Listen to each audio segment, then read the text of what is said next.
Setiap suara berarti, setiap dialog bermakna. Halo semuanya, selamat datang di Ruang Dialog bersama aku, Aura Friliva. Dan hari ini kita kedatangan dosen cantik di bidang public relation nih teman-teman. Ada Ibu Tria, halo Ibu, Halo selamat datang di Ruang Ariel, selamat Dialog. datang. Ibu Senang terima banget Iya, saya diundang di Ruang Dialog. iya. Terima kasih ya Ibu sudah menyempatkan waktunya untuk datang di Ruang Dialog. Sama-sama, Iya. senang banget juga. Mungkin Ibu bisa perkenalan terlebih dahulu ya Bu. Mungkin masih banyak mahasiswa ilmu komunikasi yang mungkin belum kenal nih sama Ibu Tria ini. Halo, saya adalah dosen Prodi Ilmu Komunikasi dan Prodi Magister Ilmu Komunikasi. Saya di Prodi Ilmu Komunikasi mengampu mata kuliah yang terkait dengan konsentrasi public relation. Nah, berarti memang bidang Ibu di public relation ini ya Bu. Betul. Kalau boleh tahu nih Bu, sebelum Ibu menjadi dosen tuh Ibu mungkin pernah bekerja di suatu perusahaan atau agensi gitu Bu? Alhamdulillah, sebelum menjadi dosen, saya berkecimpung di beberapa instansi atau perusahaan, semuanya tentang komunikasi dan public relation, tapi berbeda-beda. Pertama di organisasi regional di ASEAN Sekretariat, kemudian di sebuah perusahaan multinasional, kemudian terakhir di agensi atau konsultan PR selama 11 tahun. Sampai akhirnya saya di Wah. sini. Cukup lama ya Ibu di Lama. bidang public relation itu. Tapi kan di bidang public relation itu kan banyak ya Bu kajiannya. Nah, Ibu tuh sekarang sedang fokus atau sedang tertarik di bidang apa nih Bu? 10 tahun belakangan ini saya sangat tertarik dengan kajian yang menyangkut climate change atau perubahan iklim. Menariknya karena saya biasanya juga ketika mendalami PR atau komunikasi, saya ingin berkontribusi pada bidang atau kajian lain. Jadi pertamanya saya sangat tertarik ketika apa sih gitu ya climate change. Nah, alhamdulillah waktu itu 2017 saya diundang oleh Perhumas dan waktu itu mereka punya tema yang menarik, Me, PR, and Climate Change. Dari situlah saya berarti hampir 10 tahun saya mendalami dan meneliti atau mengkaji yang terkait dengan perubahan iklim, baik itu pesannya, lembaga yang memberikan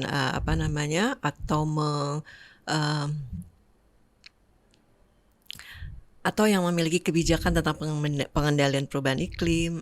Saya meneliti atau tertarik dalam kajian-kajian itu dikaitkan dengan public relation. Wah, berarti memang sekarang Ibu sedang fokus di perubahan iklim itu sendiri ya Bu.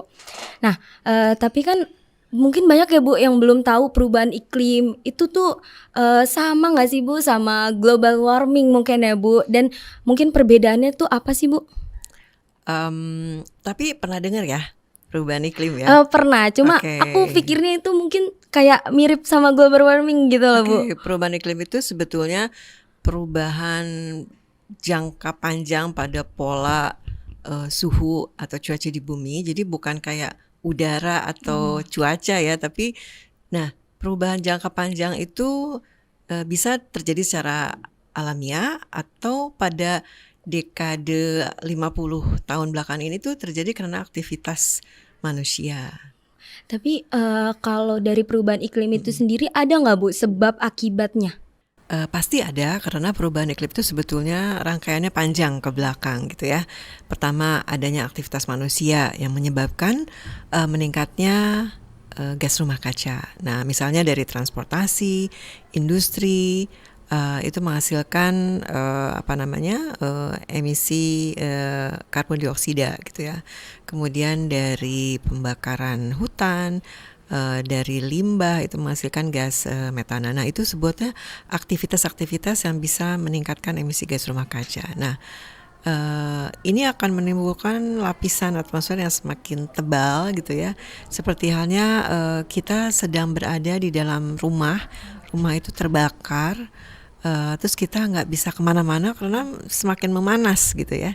Nah, oleh karena itu terjadilah global warming. Nah, global warming itu atau pemanasan global itu seperti uh, es di kutub utara itu mencair gitu ya. Nah, hal-hal seperti itu kan real dan telah terjadi gitu ya. Kemudian dari global warming ada perubahan iklim. Nah, rangkaiannya itu seperti itu. Dari perubahan iklim kan musim tidak menentu, kekeringan panjang. Ini kan menyebabkan uh, pola cuaca yang tidak menentu ini bisa berpengaruh pada hasil pertanian gitu ya, yang juga akhirnya karena kan kekeringan nggak mungkin gitu, banyak beberapa wilayah yang sangat membutuhkan hujan yang sangat teratur. Nah, dari perubahan iklim ada resiko bencana. Nah, yang dilansir oleh Badan Nasional Pengendalian Perubahan Nah, berdasarkan BNPB, Badan Nasional Pengendalian Bencana, bencana yang ada di Indonesia ini didominasi lebih dari 80% adalah bencana akibat perubahan iklim, gitu ya. Jadi bayangkan bencana iklim itu bisa banjir bandang, kemudian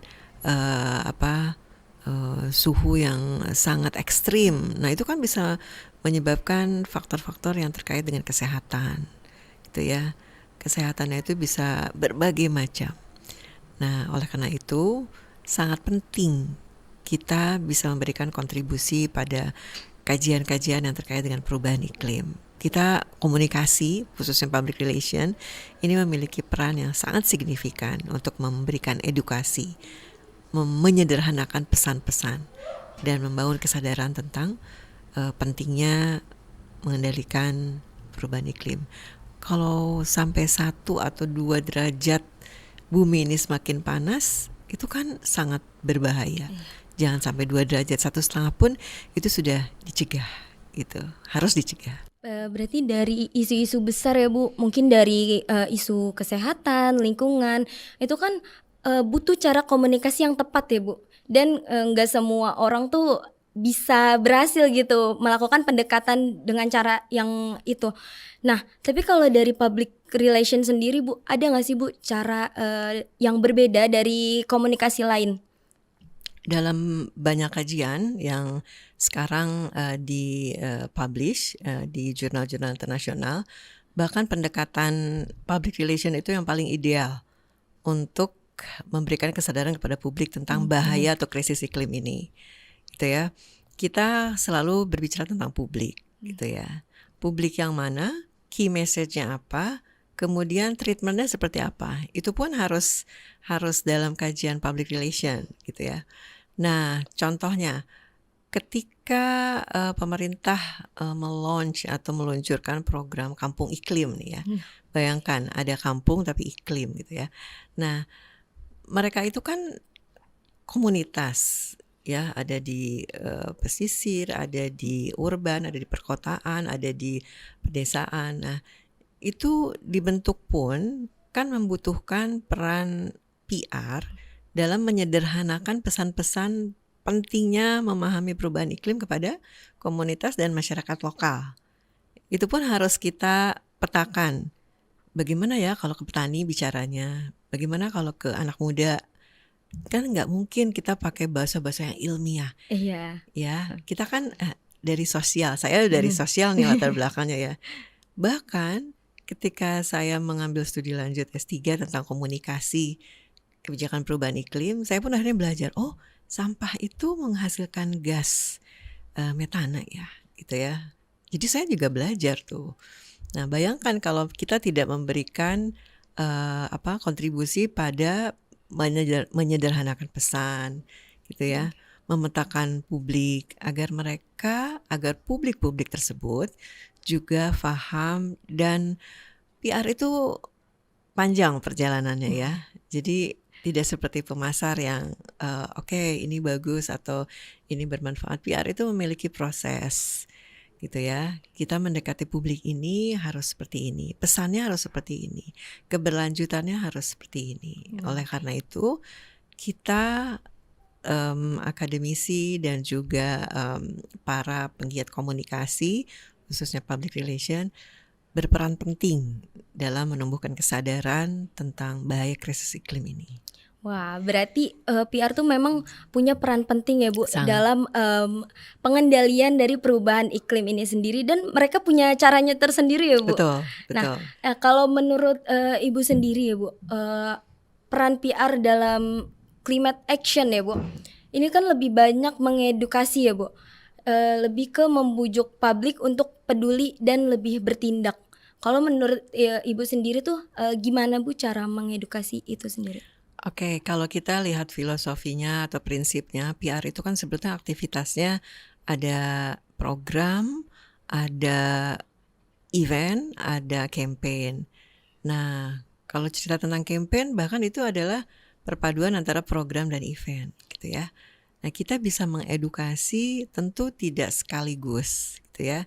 Pertama, kita harus melihat publik yang mana yang sangat tepat untuk kita berikan pemahaman tentang krisis iklim misalnya.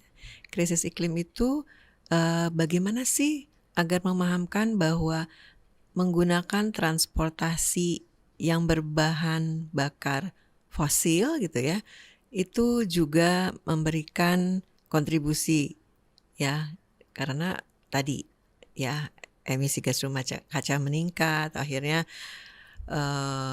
setelah meningkat itu kan sepertinya ini dianalogikan seperti ini, bumi itu jadi panas terus kayak diselimuti oleh atmosfer yang tidak kembali lagi, kemudian itu semakin panas. Nah, akhirnya terjadi global warming. Nah, menuju global warming aja harus kita mitigasi ya, harus kita lakukan pencegahan. Itu pun kajian tentang komunikasi atau public relation membutuhkan kehati-hatian. Misalnya, kenapa harus berbicara tentang berbahan bakar fosil itu harus diedukasi kepada mahasiswa misalnya, karena mereka kan pakai motor nih gitu ya, atau mereka menggunakan gaya hidup yang tidak ramah lingkungan. Itu bukan PR harus membuat key message atau pesan-pesan inti yang harus dibangun. Nah, dalam kajian PR, key message development itu merupakan kajian yang penting dan ada di dalam ruang lingkup PR. Setelah key message, belum lagi kita harus memetakan publik mana yang harus kita dekati. Setelah itu nanti kita melakukan programnya apa? Dalam PR kan misalnya ada program. Kalau kita cerita program, kita pasti cerita tentang program dengan publik.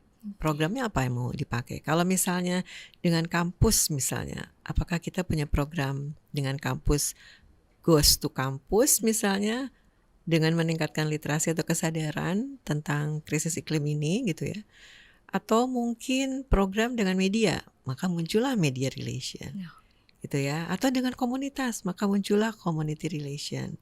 Bahkan kampung-kampung iklim itu membutuhkan banyak sekali ahli-ahli komunikasi, khususnya PR, agar kampung iklim yang dibentuk oleh pemerintah itu betul-betul memiliki pesan-pesan yang sampai kepada publiknya di level komunitas. Atau mau lewat event, boleh aja sih kita bikin climate festival misalnya, pernah dilakukan oleh pemerintah, tapi apakah sampai situ gitu ya?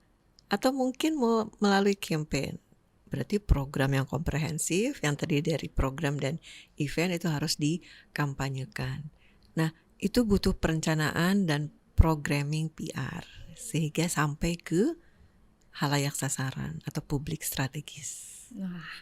Nah, kita mungkin balik lagi ke isu-isu dari perubahan iklim tersebut ya Bu. Itu kan pasti ada skeptisisme publik ya Bu. Nah, kalau dari PR sendiri itu ada nggak sih Bu cara menghadapi itu dengan cara PR itu sendiri? Kembali lagi, ketika saya terlibat juga dalam program-program PR untuk kesadaran tentang krisis iklim, banyak juga yang merasa, waduh, ini kayaknya mitos deh gitu ya. Nah, kita harus berdasarkan sains, kita kan harus berdasarkan kekuatan dan narasi ilmiah. Perubahan iklim itu kan real karena dari puluhan, dari ribuan peneliti dari seluruh dunia tergabung dalam IPCC itu sudah menyatakan dan mengkaji bahwa dalam 50 tahun terakhir memang bumi memanas gitu ya. Nah, kalau sempat dengar tentang Paris Agreement, nah di situ dinyatakan bahwa seluruh pemerintah dunia harus mencegah pemanasan yang tidak melebihi dari 1,5 derajat Celcius. Nah, bahkan ada anak muda dari Swedia yang memberikan potret bahwa dia protes tanda kutip ya, menyuarakan bahwa perubahan iklim itu kayak kita kalau dalam rumah terus rumahnya terbakar dan kita ada di dalamnya. Itu kan analogi-analogi yang bisa kita sederhanakan juga untuk mengedukasi tentang krisis iklim. Nah, kalau dikaitkan dengan pertanyaan tadi, jadi kita kembali ke filosofi esensi public relation bahwa kita harus memperhatikan publik-publik yang harus kita berikan pesan-pesan yang penting dari krisis iklim itu sendiri, sehingga mereka akan beraksi. Karena kita memberikan pesannya telah memberikan juga kesadaran terhadap mereka, gitu. Berarti PR memang punya cara sendiri ya, Betul, Bu. betul. Untuk membuat mereka percaya ya, Bu, karena kan mereka sebelumnya tuh mengkaji dulu tadi ya, seperti yang Ibu tadi sebutkan. Karena PR itu bukan, identik dengan PR itu tidak identik dengan hanya jadi MC, PR itu tidak identik dengan hanya membuat press release gitu ya. Dalam definisinya, dalam filosofinya juga PR itu kan manajemen function atau fungsi manajemen strategis untuk menganalisa sikap publik gitu. Jadi gimana caranya kok kita mau mengedukasi tapi kita tidak memetakan dulu sikap publik. Oh, ada sikap publik yang 50% mungkin gak percaya tentang perubahan iklim. Kita harus berbasis ilmiah. Kita harus menyatakan, kita harus memberikan bukti-bukti ilmiah bahwa telah terjadi krisis iklim akibat pemanasan global, akibat juga dari meningkatnya emisi gas rumah kaca. Meningkatnya karena apa juga? Nah, itu ada bukti-bukti ilmiahnya karena aktivitas manusia yang telah memberikan kontribusi pada peningkatan emisi gas rumah kaca. Tadi kan Ibu sudah menyebutkan mungkin banyak komunitas yang ke perubahan iklim tersebut ya, Bu. Kayak tadi ada rumah iklim ya, Bu. Kampung iklim. Oh iya, kampung iklim. Nah, sebenarnya seberapa pentingnya sih, Bu, kolaborasi antara public relation itu sendiri terhadap komunitas untuk perubahan iklim tersebut? Iya, satu contoh yang pernah saya dampingi dengan pendekatan PR, waktu itu ada kampung iklim di daerah Bekasi ya. Nah, mereka itu betul-betul bergerak sendiri, mandiri, dan itu ibu-ibu dan gerakan perempuan gitu ya yang ingin membuat aksi mitigasi dan adaptasi perubahan iklim. Tapi mereka hanya sederhana banget gitu ya.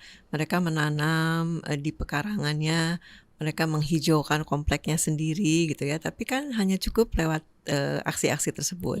Akhirnya melalui program-program kehumasan atau PR, maka kita bekerja sama dengan corporate, dengan komunitas, kemudian dengan salah satu perguruan tinggi juga kita berdampingan membuatkan program-program PR yang melibatkan seperti tayangan-tayangan yang berisi pesan-pesan edukasi di YouTube. Udah gitu ada aksi-aksi yang mengajak kampus gitu ya, karena pesan-pesan itu harus disampaikan dan berkolaborasi dengan third party, dengan pihak ketiga, sehingga mereka tidak sendiri.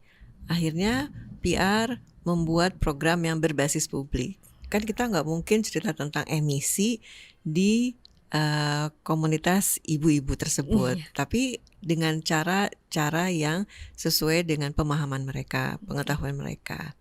Salah satu contohnya seperti itu. Akhirnya ada media-media PR yang menyampaikan pesan-pesan tersebut dan secara bertahap akhirnya kesadaran tentang krisis iklim itu muncul gitu.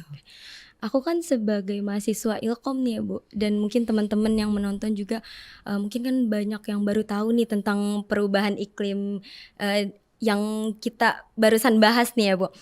Nah, kalau misalnya aku atau teman-teman yang lain nih Bu, memulai langkah kecil untuk mulai ke perubahan iklim tersebut, menurut Ibu seperti apa Bu? Mulailah dari yang sangat sederhana gitu ya. Ini kalau kita perhatikan sekeliling kita ini ya, bahkan mematikan lampu saja gitu ya di siang hari, sebenarnya itu kan langkah kecil gitu ya. Bergaya hidup yang ramah lingkungan. Kalau jaraknya hanya 500 meter, kenapa sih nggak jalan kaki misalnya ya. Selain Iya. untuk sehat juga kan mengurangi emisi. Kemudian terkait dengan sampah, nah sampah juga kenapa sih Bu, apa sih sampah itu harus dipisahkan, harus dipilah, atau kenapa nggak boleh dibakar dan lain sebagainya. Karena timbunan sampah itu kan juga akan menghasilkan emisi. Nah gitu ya. Jadi tadi ya sebab Iya. akibat tadi sebetulnya harus difahami bahwa itu pun sebagai pesan-pesan inti yang bisa memberikan kesadaran kepada publik. Nah, mahasiswa, khususnya mahasiswa komunikasi, memiliki peran penting untuk mengedukasi publik, untuk bergaya hidup ramah lingkungan, dan bahwa komunikasi, bahwa PR bukan hanya sekedar citra, tapi PR juga bisa menyelamatkan bumi. Nah, agen perubahannya ada di mahasiswa. Ya tadi kan berarti dari hal-hal kecil dulu ya Bu, kayak mematikan lampu di siang hari dan memilih-milih sampah gitu. Dan Ibu tadi sempat notice kalau PR itu kan bukan sekedar citra ya Bu. Nah, bagaimana sih Bu sebenarnya mengkaitkan citra tersebut di dalam perubahan iklim itu sendiri? Oke, PR itu bukan sekedar membentuk citra gitu ya. Tapi PR itu karena fungsinya strategis, dia bisa juga memberikan kesadaran, mengedukasi. Bahkan PR bisa memberikan kontribusi untuk perubahan sikap dan perilaku. Oleh karena itu, mahasiswa khususnya yang mahasiswa komunikasi nih ya, sangat berperan penting dalam mengedukasi, memberikan kesempatan kepada publik yang lebih luas agar bisa berperan sebagai agen perubahan gitu ya, bahwa kita ini betul-betul sedang dalam kondisi yang tidak baik-baik saja, tanda kutip ya. Nah, cuaca yang tidak menentu pun itu bisa kita analisis, bisa kita perhatikan bahwa kalau mempelajari sebab akibat tadi, maka kita bisa memberikan pemahaman kepada halayak yang lebih luas bahwa melalui PR, melalui komunikasi, kita tidak hanya berbicara tentang citra, tapi memberikan kesadaran. Dan kita bisa menyelamatkan bumi. Wah, berarti memang ini suatu pelajaran ya Bu, suatu pelajaran baru bagi kita sebagai mahasiswa ilmu komunikasi nih Bu. Kalau PR itu bukan sekedar citra ya Bu. Betul. Wah, ini benar-benar seru banget sih Bu pembahasannya. Ini suatu ajaran baru juga buat aku gitu. Semoga ya bermanfaat. Ibu Tria, terima kasih banyak ya Bu sudah ngobrol-ngobrol nih sama aku di ruang Sama-sama. dialog hari ini. Mungkin ini masih banyak ya Bu yang perlu kita bahas. Nanti kita bisa selanjutnya. Kapanpun. Iya, terima kasih juga ya. Iya, terima sudah- kasih banyak ya Ibu sudah meluangkan waktunya untuk datang ke sini. Terima kasih juga dan senang banget bisa bergabung di ruang dialog karena ini semua yang memerankannya adalah mahasiswa Iya. ya. Kontribusinya luar biasa Iya. buat perubahan. Wah, terima kasih banyak ya Ibu Tria sekali lagi. Dan terima kasih juga buat teman-teman yang sudah menonton. Karena setiap suara berarti, setiap dialog bermakna. Bye-bye.